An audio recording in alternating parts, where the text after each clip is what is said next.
Olá, pessoal! Vamos direto ao que interessa, a um dos temas mais, decisivos para a prova da Lerro, direito administrativo. Hoje, a gente vai dominar os detalhes de bens públicos, parcerias e serviços públicos, para transformar o que parece complexo em pontos garantidos na prova. Vamos nessa? E para deixar tudo bem claro desde o começo, toda a nossa análise aqui é baseada no material super estratégico do projeto Alero Turbo do professor Dr. Marcelo Lessa. A gente vai usar a profundidade desse conteúdo como nosso mapa para aprovação. Tudo pronto por aí? Então vamos começar! Nosso roteiro de hoje é bem estratégico, uma verdadeira jornada. Primeiro, a base de tudo, o patrimônio do Estado. Depois, a gente vê as parcerias que fazem a máquina girar. Em seguida, a finalidade, os serviços. E claro, no final, o mais importante, como a banca vai cobrar tudo isso? Vamos lá? Seção 1. O domínio físico do Estado. Antes de mais nada, a gente precisa entender o que, de fato, pertence ao Estado. Parece uma coisa simples, né? Mas é exatamente aqui que muitas questões de prova começam a separar os candidatos preparados. A regra geral parece fácil. Bem público é o que pertence a um ente público. Ah, mas a banca adora uma exceção, não é mesmo? E as estatais? Então, os bens delas, via de regra, são privados. Mas aqui vem o pulo do gato. Se aquele bem for indispensável para um serviço público essencial, a lei o protege como se público fosse. Sabe o porquê? Para garantir, por exemplo, que ele não seja penhorado e o serviço não pare de repente. Fica a dica. Reparem bem como a finalidade do bem define absolutamente tudo. Os bens de uso comum e especial, eles estão afetados. O que isso quer dizer? Que eles têm uma missão pública. Já os dominicais, esses são como se fossem o estoque do Estado. E por que essa diferença é tão vital? Porque, em regra, só o que está no estoque pode ser vendido. Para vender uma escola, por exemplo, o Estado precisa primeiro tirar a missão dela, ou seja, desafetá-la, transformando-a num bem dominical. E aqui, atenção total, temos uma clássica armadilha da FGV. Como um particular pode usar um bem público? A diferença é muito sutil, mas é decisiva. A autorização é a mais frágil de todas, sabe? Hoje o poder público dá, amanhã ele pode tirar sem dever nada. Já a permissão, ela cria uma expectativa um pouquinho maior. Mas se o particular precisa de segurança para fazer um baita investimento, tipo reformar um espaço, o único caminho é a concessão de uso, porque aí sim é um contrato, um acordo bilateral que exige licitação. Pensem nesses atributos como os superpoderes dos bens públicos. E o poder mais absoluto, aquele que não tem exceção nenhuma, é a imprescritibilidade. Anota isso e não esquece mais. Nenhum bem público, nem mesmo aquele terreno abandonado lá no fim do mundo, pode ser adquirido por uso capião.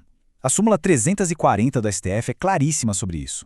Quem ocupe regularmente um bem público é um mero detentor. Nunca jamais será considerado possuidor para fins de uso capião.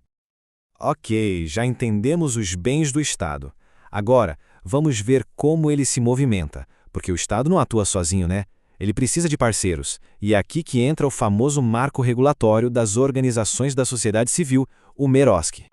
A Lei 13.019, que a gente chama de MROC, é a regra do jogo para as parcerias voluntárias com as OSCs, as famosas ONGs. E aqui, atenção, para não confundir, essa lei não se aplica a convênios entre a União e o município, por exemplo, tá? Ela rege a relação do Estado com entidades privadas sem fins lucrativos. E agora vem a dica de ouro do professor Lessa para nunca mais errar isso na prova. Para diferenciar os instrumentos que envolvem grana, a pergunta é uma só. De quem foi a ideia? Se a administração já tem o plano pronto e chama alguém para colaborar, é termo de colaboração. Agora, se a ideia vem de fora, da OSC, que busca fomentar um projeto próprio, é termo de fomento. E se não tem dinheiro na jogada? Aí é só um acordo de cooperação. Simples assim, né? Agora, uma pergunta fundamental para a prova. A regra é a competição, o tal do chamamento público, que é tipo uma licitação para as parcerias. Mas será que essa regra é absoluta? Será que existem exceções? A resposta é sim, existem exceções. E é justamente aqui que a FGV gosta de testar a atenção aos detalhes. A gente tem duas exceções, a dispensa e a inexigibilidade. Na dispensa, a competição até seria possível, mas a lei autoriza não fazê-la por uma razão maior, tipo uma emergência. Já na inexigibilidade, a lógica é completamente outra. A competição é inviável, é impossível. Pensa num projeto que só uma única OSC no Brasil inteiro consegue executar. Não tem como competir, certo? Portanto, a licitação é inexigível. Vamos para o nosso terceiro tópico. chegamos na razão de ser do Estado, que é servir a população. Vamos entender agora os princípios e as formas de prestação dos serviços públicos. Todo e qualquer serviço público se apoia em 4 pilares. Continuidade, simplesmente não pode parar. Modicidade, as tarifas têm que ser acessíveis. Atualidade, tem que evoluir com a tecnologia. E generalidade, é para todo mundo sem discriminação. Qualquer questão sobre serviços públicos vai passar de alguma forma por esses princípios. Quando o Estado resolve delegar um serviço, ele geralmente usa a concessão ou a permissão. Ambas exigem licitação, mas a natureza delas é bem diferente. A concessão é um contrato robusto, bilateral, feito para grandes investimentos que precisam de segurança jurídica, como uma rodovia. Por isso, é para pessoas jurídicas. Já a permissão é um ato mais precário, um contrato de adesão que pode ser revisto mais facilmente pelo Estado. E pode ser tanto para pessoas físicas quanto jurídicas, como a permissão para um taxista operar, por exemplo. Chegou a hora da verdade. Vamos pegar todo esse conhecimento teórico e ver como ele é cobrado na prática, no dia da prova. A gente separou algumas questões no estilo exato do que se pode esperar no concurso da Alê-Rô. Primeira questão na tela. Pense nas palavras-chave. Um órgão público, um particular querendo instalar uma lanchonete, vai ter investimento e precisa de estabilidade. Qual instrumento jurídico garante tudo isso? Pense um pouquinho. A resposta é... A resposta correta é concessão de uso. Por quê? Porque as palavras-chave aqui são investimento e estabilidade. Ninguém em sã consciência investiria numa reforma se pudesse ser expulso a qualquer momento, como pode acontecer na autorização ou na permissão. A concessão é um contrato que dá essa segurança jurídica. Nessa questão, o detalhe fatal é a origem da proposta. A iniciativa partiu de quem?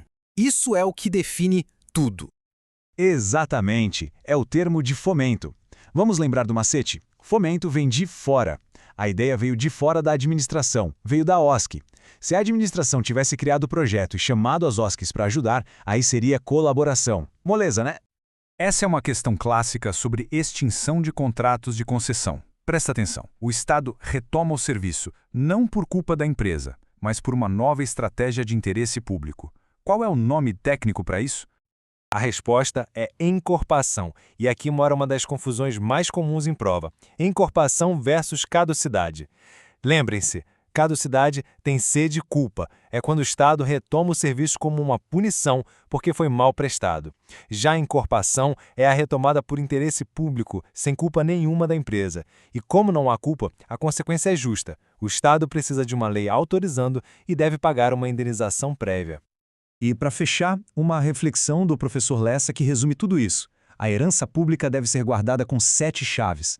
É importante lembrar que o estudo de hoje não é só para passar na prova, não. É para entender a dimensão da responsabilidade que vem com o cargo público. É para se preparar para ser de fato um guardião desse patrimônio. E lembrando que esta análise foi toda construída a partir do conteúdo do projeto Alero Turbo do professor Dr. Marcelo Lessa. Se essa abordagem estratégica ajudou de alguma forma, não perca tempo, inscreva-se agora no canal e ative as notificações para não perder nenhuma análise futura. A aprovação de cada um é a nossa grande meta. Até a próxima!